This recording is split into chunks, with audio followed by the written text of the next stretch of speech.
چھونگیں تاکہ نرم ہڈی تک پانی پہنچ جائے۔ اس کے بعد اب آپ اپنے چہرے کو دھوئیں گے۔ میں اس کے بارے میں تھوڑا سا شروع میں ہی اشارہ کر چکا ہوں کہ چہرے کا دھونا فرض ہے، اور دھونے کی تعریف یہ ہے کہ جس جگہ کو آپ دھو رہے ہیں اس کے ہر بال پر سے کم از کم 2 بوند پانی بہہ جائے۔ صرف تری کا پہنچانا دھونا نہیں ہے، لہذا جس کا دھونا فرض ہے اگر وہاں تری پہنچی تو گویا کہ مسا ہوا، اور مسا ہوا تو دھونا نہیں پایا گیا، اور دھونا نہیں پایا گیا تو وضو نہیں ہوگا۔ ایک مختصر سا بریک لیں گے، ہمیں یقین۔ بسم اللہ الرحمن الرحیم۔ وضو کا طریقہ آپ کی خدمت میں عرض کر رہے تھے، تو ہم نے آپ کو بتایا کہ اب چہرہ دھویا جائے گا، اور چہرہ دھونے کا مطلب ہے کہ پورے چہرے کے ایک بال پر سے کم از کم 2 بوند پانی بہہ جائے۔ یہ دھونے کی تعریف ہے کہ جس بھی جگہ کو آپ کو دھونا ہے، یا کہا جاتا ہے کہ دھونا فرض ہے، اس کا مطلب یہ ہے کہ آپ اس کے ہر حصے پر سے کم از کم 2 بوند پانی بہائیں۔ تو گویا کہ 2 بوند پانی بہے گا تو 1 مرتبہ دھلنا پایا گیا، اگر 6 بوند بہا دیں گے تو گویا کہ 3 مرتبہ دھلنا پایا گیا۔ گویا کہ اگر چہرے پر آپ اتنی مقدار میں پانی بہا دیں کہ دل مطمئن ہو جائے کہ ہر جانب سے کم از کم 2 بوند 6 بوند پانی بہہ گیا ہے، تو 3 مرتبہ دھونا بھی متحقق ہو جائے گا۔ ایک بات تو یہ۔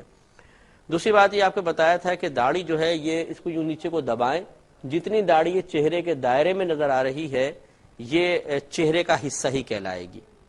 تیسری بات یہ ہے کہ چہرے کی لمبائی جہاں سے عادتاً بال جمتے ہیں یہاں سے لے کر تھوڑی کے نیچے، بہت نیچے تک نہیں، بس یہ آپ مڑیں اور فوراً رک جائیں، نیچے کے دانت جہاں یوں جم رہے ہیں اس کے بالکل نیچے یہ چہرے کی لمبائی ہے، اور ایک کان کی لو سے لے کر دوسرے کان کی لو تک یہ چہرے کی چوڑائی ہے۔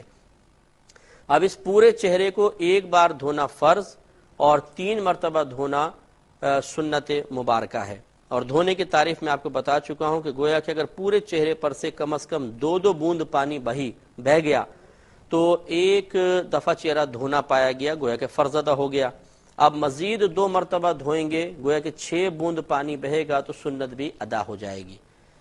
اب طریقہ کار میں پہلے اس کی نشاندہی کر چکا ہوں کہ ہمارے بھائی بہن بعض اوقات اس طرح کرتے ہیں کہ تھوڑا سا پانی لیا بس یوں دور سے پھینکتے ہیں۔ ایک تو چہرے پر یوں زور سے پانی پھینکنا، یاد رکھیں یہ مکروہ ہے، اپنے چہرے پہ پانی مارنا۔ اور یہ اکثر ایسا ہوتا ہے کہ آپ اگر وضو خانوں پر دیکھیں گے تو نمازی زور سے اپنے چہرے پہ مار رہے ہوتے ہیں، بلکہ بعض اوقات اتنی زور سے مارتے ہیں کہ اس کی چھینٹیں برابر والوں پر جاتی ہیں۔ یاد رکھیں یہ طریقہ مکروہ ہے۔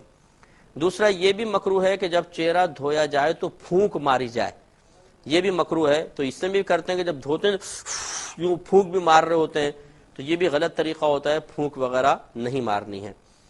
اب جو غلط طریقہ ہے چہرہ دھونے کا وہ یہی ہے کہ تھوڑا سا یہاں پہ بس پانی مارتے، جب مارتے تو اتنا دائرہ بس تک پانی آئے گا، زیادہ سے زیادہ، باقی چہرے کے اوپر جو ہے ہاتھ پھیرتے ہیں۔ اور ابھی ہم نے آپ کو بتایا کہ جس چیز کو دھونا فرض ہے اس پر سے کم از کم 2 بوند پانی بہہ جائے تو دھونا پایا جائے گا، ورنہ نہیں۔ اور اگر دھونا نہیں پایا گیا تو وضو نہیں ہوگا۔ اور یہاں پر جہالت عذر نہیں ہے کہ جی ہمیں تو معلوم نہیں تھا، معلوم نہیں تھا تو معلوم کیوں نہیں کیا؟ یہ تو اتنے امپورٹنٹ مسائل ہیں، طہارت کے مسائل جس پر پوری نماز کا وجود موقوف ہے، اسے کیوں نہیں سیکھا تھا؟ تو لہذا جنہوں نے صرف یہاں سے پانی ڈالا اور پیشانی کا مسح کر لیا، یا کنپٹیوں کو خالی یوں ہاتھ پھیر لیا گیلا، اس پہ پانی صحیح طرح بہا نہیں، ان کا وضو نہیں ہوگا، اور وضو نہیں ہوگا تو نماز بھی نہیں ہوگی۔ تو اس لیے طریقہ کار یہ ہوتا ہے۔ چلے میں پہلے کال لے لیتا ہوں پھر میں آپ کو عرض کرتا ہوں۔ السلام علیکم۔ تو بس چہرہ دھونے کا طریقہ بتا کے پھر جوابات کی طرف آتے ہیں۔ تو دیکھیں بہتر طریقہ یہ ہوتا ہے کہ جیسے آپ تھوڑا سا چہرہ جھکا لیں، پہلے پانی لیں اور چہرہ تھوڑا جھکائیں اور لا کر یہ اوپر سے ڈالیں، یعنی آپ کے جو سرے ہیں، یہ جو سرے ہیں یہ آپ کے بال جمنے کی جگہ پر ہونے چاہیے، اس طرح لا کے ڈالیں۔ تو اس میں فائدہ ہوگا کہ اوپر سے پانی بہتا ہوا آئے گا، لیکن یہ ہو سکتا ہے کہ آپ کی سائیڈوں میں پانی بہا نہ ہو، تو اب اس کا خالی مسح نہیں کرنا ہے بلکہ تھوڑا پانی لیں، اب یہاں سائیڈ سے لا کے اس طرح ڈالیں، یہ حصہ دھلے گا، پھر تھوڑا یہاں سے لیں اور یہاں ڈالیں۔ تو آپ غور کریں گے کہ اس طرح 3 مرتبہ پانی ڈالنے سے مکمل چہرہ دھلا ہے۔ تو یہ 1 مرتبہ دھل گیا۔ 3 مرتبہ چہرہ دھونا سنت ہے، 3 مرتبہ چہرے پہ پانی ڈالنا سنت نہیں ہے۔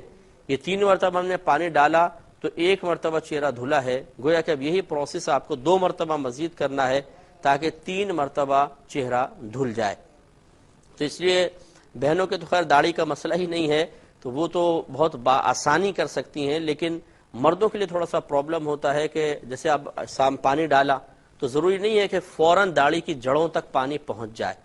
مسئلہ یہ ہوتا ہے جیسے میں نے بھی آپ کو بتایا کہ چہرے کو داڑھی کو دبائیں، جو چہرے کے دائرے میں بال نظر آ رہے ہیں ان کو دھونا فرض ہے، یعنی یہ چہرے کا حصہ ہے گویا کہ، اور نیچے والے بال چہرے کا حصہ نہیں کہلاتے ہیں۔